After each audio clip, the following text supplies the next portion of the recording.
안녕하십니까 시청자 여러분. 철저한 해난 이슈를 분석하는 코리아24TV 코티 박사와 함께하는 시간입니다.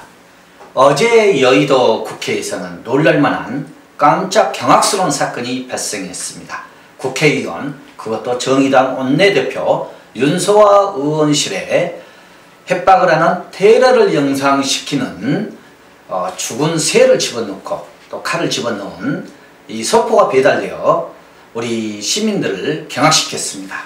당시 어제 그 소포를 바른 사람은 윤소아 의원실의 여자 직원이었는데 그 죽은 시체, 냄새, 진동하는 새의 시체와 또 흉기가 발견이 되었다고 합니다. 그래서 문구는 우리 윤소아 의원을 향해서 민주당 이중대 앞잡이, 문재인 좌파 독재, 특등 홍위병, 조심하라, 너는 우리 사정권에 있다, 이런 협박 문구가 적혀져 있었다고 합니다.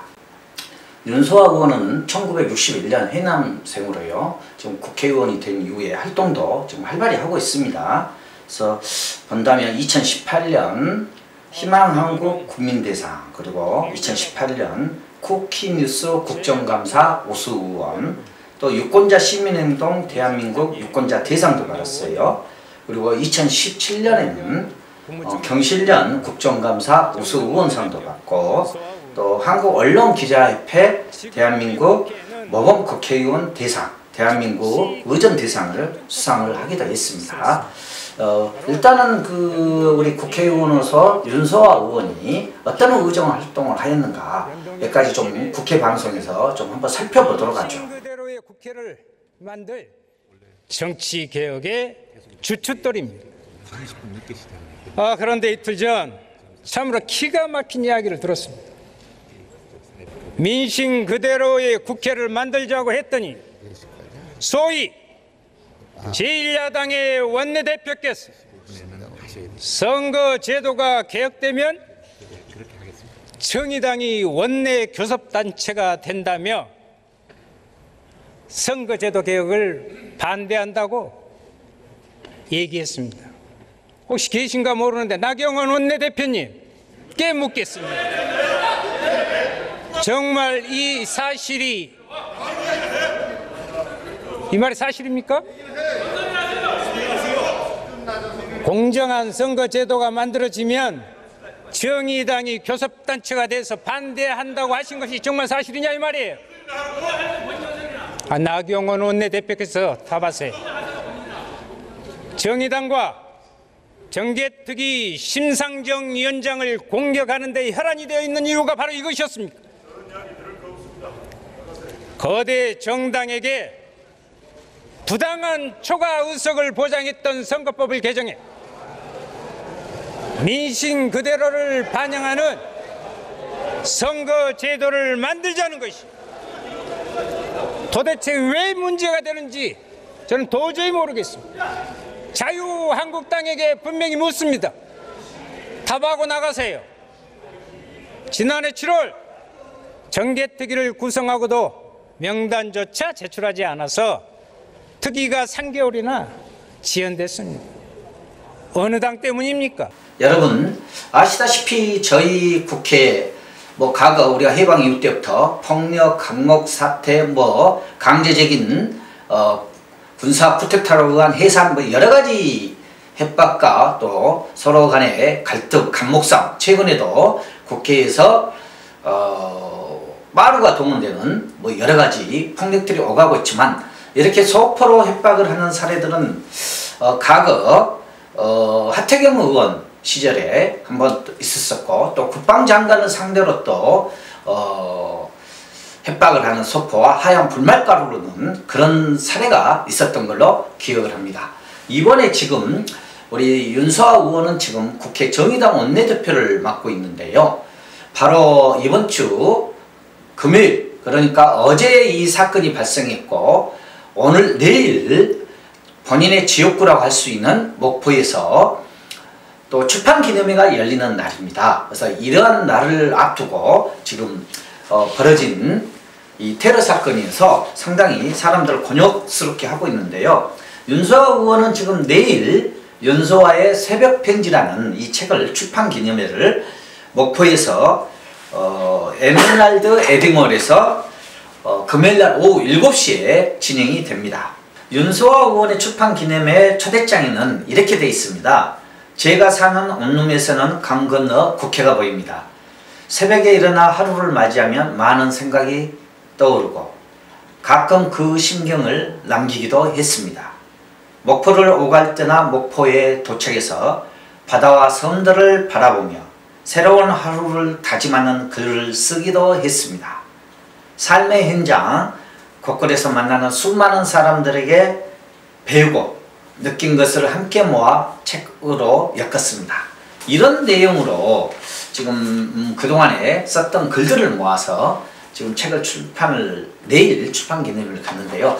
그날을 앞두고 지금 이런 협박 소포가 발송되어서 상당히 정의당뿐만 아니라 모든 국회 그리고 또 이 자유민주주의를 사랑하는 사람들을 경악하게 하고 또 테러의 공포에 빠지게 했는데요. 윤소아 의원이 느끼는 감정은 참 이 소포를 보낸 사람에게도 미안함을 느낀다. 이 정치 환경이 이렇게 시민들을 만족을 못 시키고 있다는 데 대해서 그러면서도 또 의회주의를 이어가고 있는 사건이다. 이런 이야기들이 많이 나오고 있습니다. 그래서 국회에 문희상 의장도 역시 의회 민주주의를 이어가는 사건이다. 이렇게 말을 하면서 철저한 수사를 촉구하고 있고요. 또 과거에 지금 어피스란 테러 위협을 받았었던 하태경 의원은 바른미래당 소속인데요. 그때 당시에도 본인이 받았던 내용을 좀 소개를 하면서 얘기를 했었는데 2013년에 하태경 의원도 이런 협박 편지를 받았다고 하네요. 그래서 지금 현재 국회에서는 극우나 극자나 모든 정치인들에게 반대편들이 이런 협박을 하는 이런 모습들이 지금 서서히 늘어나고 있는 듯한 느낌도 듭니다. 이번에 윤소아 의원에게 보내신 분은 분이라고 해야 될지 테러 분자라고 해야 될지 모르겠지만 태극기 자결단이라고 되어 있는 걸로 봐서 또 하태경 의원한테는 민족 반역자 처단 투쟁위원회 민족의 존엄에 도전하는 이런 표현을 썼던 것을 봐서 지금 두 사람에게 보냈던 테러 공포감을 조장하는 소포가 극자하고 극우 양쪽에 좀 서 있다 이런 느낌을 우리가 받을 수 있고요. 그 다음에 지금 이 사건은 영등포 경찰서에 지금 관할이 돼서 이미 조사를 지금 하고 있습니다. 그런데 소포지에 나온 주소는 가짜랍니다. 그리고 윤소아 의원에게 보낸 편지를 보면 상당히 협박성 편지 문구 민주당 이중대 앞자리 문재인 좌파 독재 특등 홍위병 이런 글씨가 바른 정자체가 아니고 왼손으로 쓴 그러니까 필체를 모르게끔 쓴 본인이 좀 들키지 않았으면 쓰겠다 이런 속내를 가지고 있으면서 협박하는 문건을 보낸 것 같아요. 그럼에도 불구하고 조심하라 너는 우리 사정권에 있다. 마치 본인이 행동으로 옮길 것 같은 내용을 적어놨었는데요. 당시 하태경 의원을 협박을 했었던 그런 소포 거기에도 CCTV라든가 이런 것을 다 뒤졌지만 범인을 발견하지 못했습니다. 이건 지금 윤소아 의원 건도 국회의원 전체적으로 이런 테러를 좀 하는 것은 민주주의, 자유민주주의에 대한 위협이 아니냐 해서 수사를 촉구를 하고 있지만 지금 영등포 경찰서에서는 이 소포를 보낸 지역은 허위 주소다. 여기까지 지금 추적을 지금 하고 있는 상황입니다.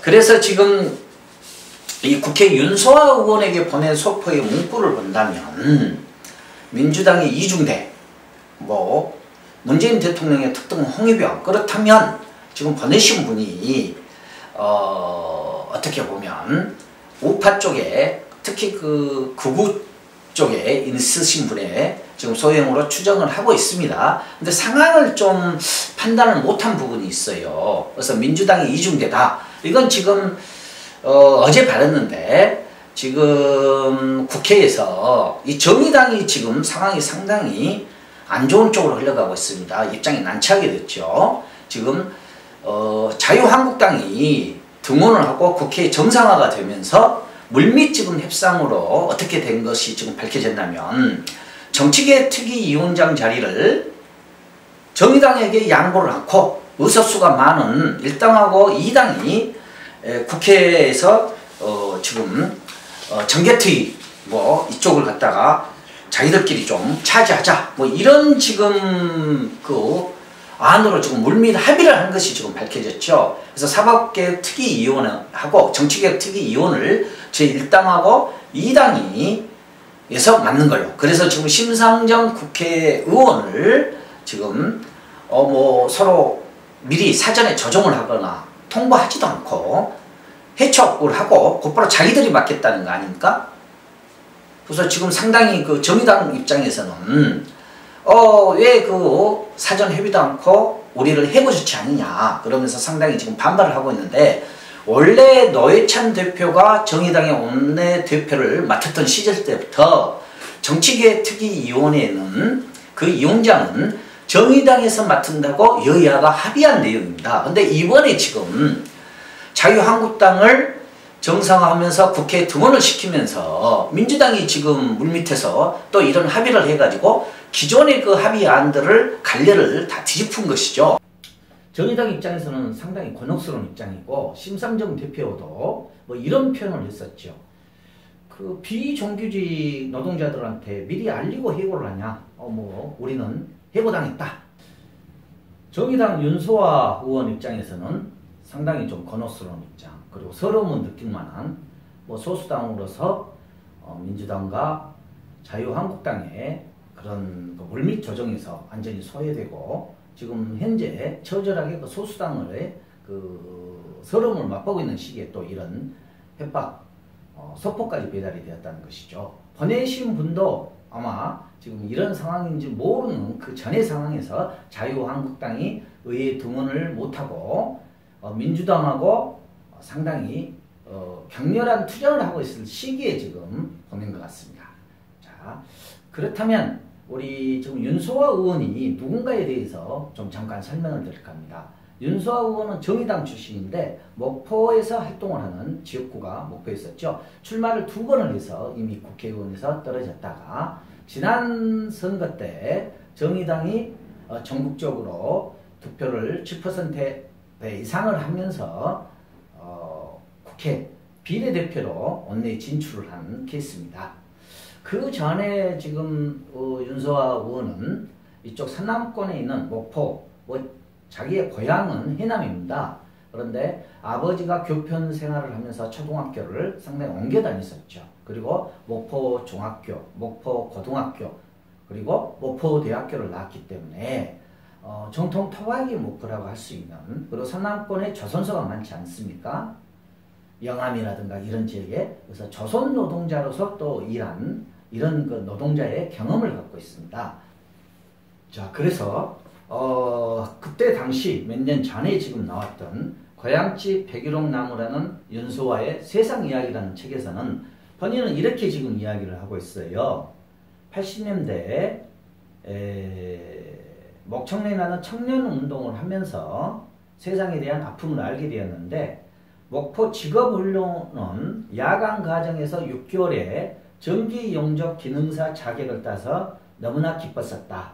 그리고 목포 선창 어느 조선소에서 영접권으로 용접 일을 하면서, 그것도 철부선 만드는 용접 일을 하면서 어떤 때보다도 이 서민들의 아픔과 함께 해왔다. 이런 이제 기록을 남겼었습니다. 자, 그리고 당시의 그 상황과 지금의 상황하고 그 다른 부분들 여러 글들이 있는데, 아름다운 사람들, 노동 현장에서 일하는 뭐 이러신 분들을 또 뭐 예술인에 대한 뭐 글들, 이런 글들도 있는데, 제가 그 글을 읽다 보니까 약 한 192페이지에 결국은 부시가 아니라 미국이 문제다, 이런 글이 하나가 있더라고요.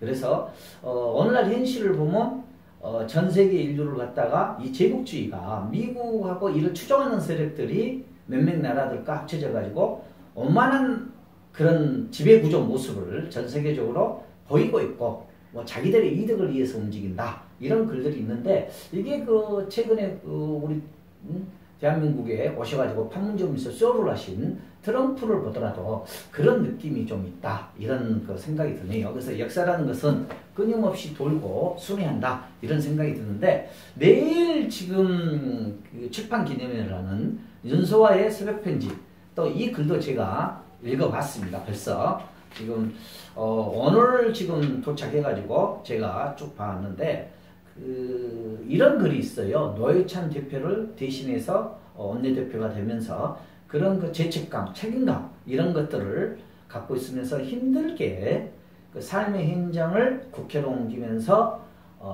서민들과 이렇게 또 나라와 함께 하고 있다. 그러면서도 그 목포에 대한 애정이 가득 차 있어요. 근데 제일 마지막 부분을 봤더니 이런 내용이 적어져 있어요. 제가 이걸 보고 참 그 묘한 감정을 느꼈는데, 어떤 내용이 있었냐면, 자, 노회찬 의원에 대한 그 이야기, 뭐 여러 가지 지금 노회찬 의원을 대신해서 여러 행사에 나가고 있거나 뭐 이럴 때마다의 그 감정이라든가 이런 것도 지금 소개하는 글들을 많이 적어놨습니다. 그리고 정의당 창당 이후 6년간 참으로 많은 그 어려움의 세월을 걸어왔다. 뭐 이런 내용들. 그 다음에 노동이 당당한 나라, 정의로운 복지국가, 이게 우리 정의당의 마음 아니냐, 뭐 이런 내용도 있고요. 물결이 세찬 강을 건널 때는 무거운 돌덩이를 치고 건너라는 말이 있는데, 이 노회찬 의원이 세상이 복잡하고 어지러울수록 나를 흔들지 않게 잡아줄 무거운 추가 될 것이다.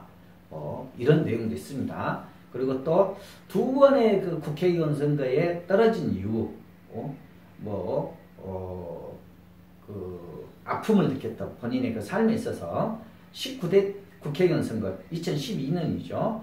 16.3%를 얻어가지고 2위에 떨어졌었는데, 그때 이후에 목포에서, 그리고 또 정치에, 대한민국 정치에 추가이라는 목포 정치, 호남 정치를 어떻게 했으면 좀 바꾸고 싶다, 뭐 이런 내용도 지금 많이 적어져 있네요. 윤소아의 새벽편지에서는 특히 좀 눈여겨봐야 할 내용이 있어요. 본인이 이미 국회에 등원을 해서 국회의원으로서 제도권에 들어간 다음에 느꼈던 이런 생각들이 표현이 되어 있는데요. 약 그 뒤쪽 부분에 지금 182페이지에 이런 내용이 있어요. 제목이 일단 봐볼까요? 목포 시민의 영원한 비서실장. 이 비서실장이라는 말을 제가 좀 보면서 여러 그 대통령의 그 비서실장들이 있지 않습니까? 한국 정치에서는.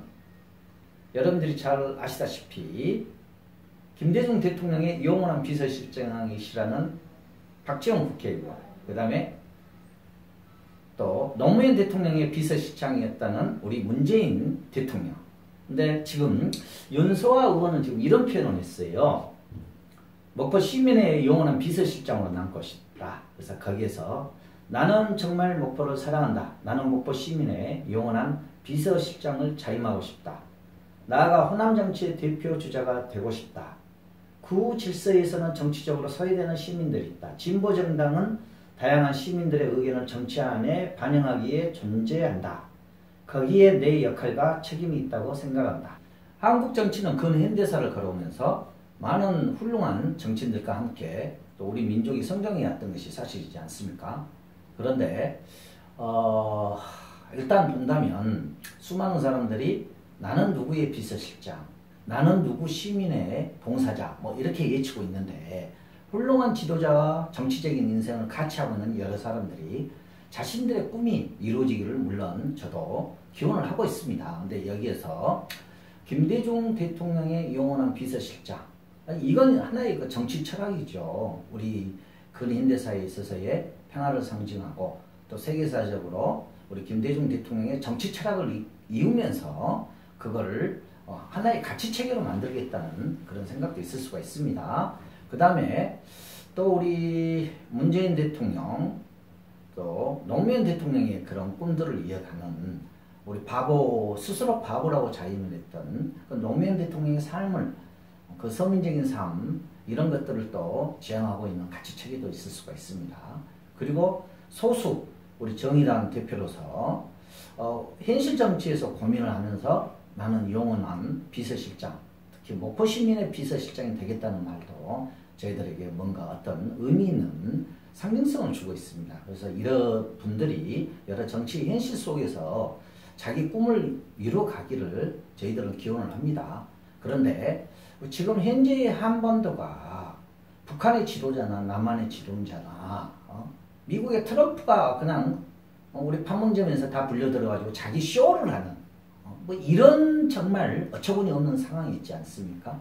그리고 소위 지금 문재인 대통령의 청와대에도 80년대 그 저질렀던 민주주의 그 독재와 맞섰던 세계 자본주의와 맞섰던 그런 세력들이 지금 들어가서 국민들과 함께 또 다른 개혁의 모습을 보여주고 있는데 정말 그 우리가 트럼프라는 그 쇼 정치 미국에서도 지금 또 다른 그 대통령 선거 때 어떤 매파가 비둘기파가 또 될지